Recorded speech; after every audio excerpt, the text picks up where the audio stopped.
शेख नमाज कसर 23 किलोमीटर से ज़्यादा सफ़र पर है, इसकी क्या दलील है?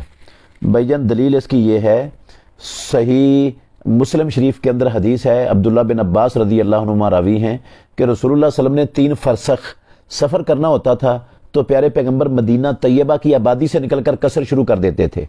1 फरसख 3 मील का होता है और 3 फरसख 9 मील बनते हैं।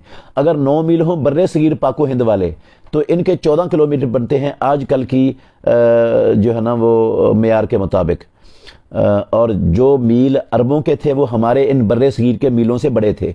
वो 9 मील हों तो तकरीबन 22 किलोमीटर बनते हैं। ये हदीस है सही मुस्लिम किताब सलातिल मुसाफिरीन में अब्दुल्ला बिन अब्बास रदी अल्लाह अन्हुमा से मरवी है।